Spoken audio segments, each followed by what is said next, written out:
안녕하세요. 이명기 목사입니다. 오늘은 레위기 8장 묵상입니다. 제사장은 죄인인 인간이 하나님 앞에 설 수 없기 때문에 하나님과 인간 사이의 중보자 역할을 합니다.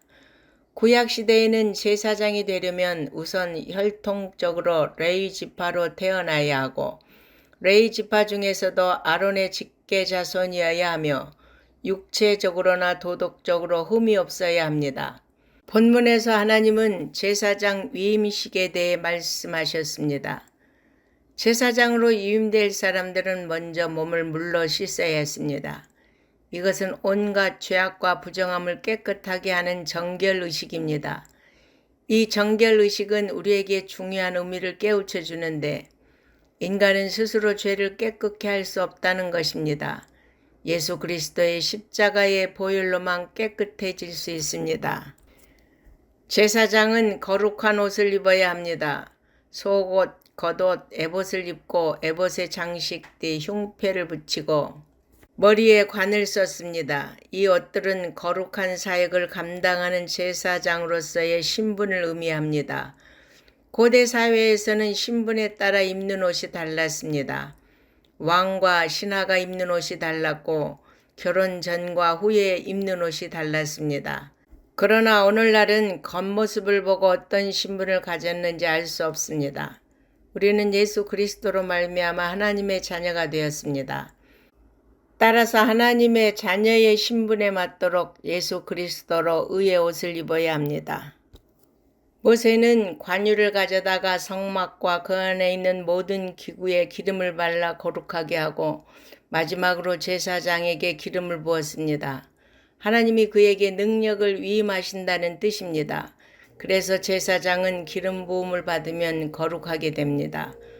오늘날 기름 부음은 거룩하게 구별됨과 성령님의 임재를 뜻합니다. 하나님의 일을 감당하기 위해서는 반드시 성령님의 감동과 역사가 필요합니다.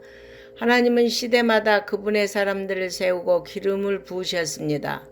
성령님의 역사가 없이는 능력 있는 사역을 할 수 없기에 우리는 기름 부음 받기를 사모하고 간구해야 합니다. 본문은 위임식을 위한 제사들을 소개합니다. 속죄제가 죄로부터 자신을 정결케 하는 것이라면 번제는 제물 전체를 완전히 하나님께 드림을 통해 제사자 자신도 완전히 드리는 것을 의미합니다. 제사장은 하나님과 백성 사이의 중보자로서 제물 전체를 드림으로 온전한 충성, 온전한 헌신을 다짐해야 합니다. 하나님을 섬긴다고 하면서도 온전히 하나님께 자신을 드리지 못한다면 사명을 제대로 감당하지 못할 것입니다.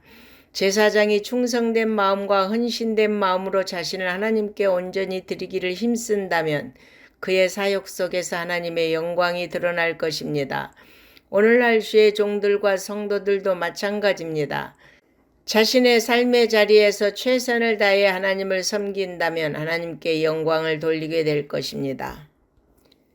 귓불이에 피를 바르는 것은 하나님의 말씀에 복종하겠다는 뜻이며 오른 엄지, 손가락과 발가락에 피를 바르는 것은 손과 발로 하나님의 일을 충성스럽게 행하겠다는 다짐을 의미합니다.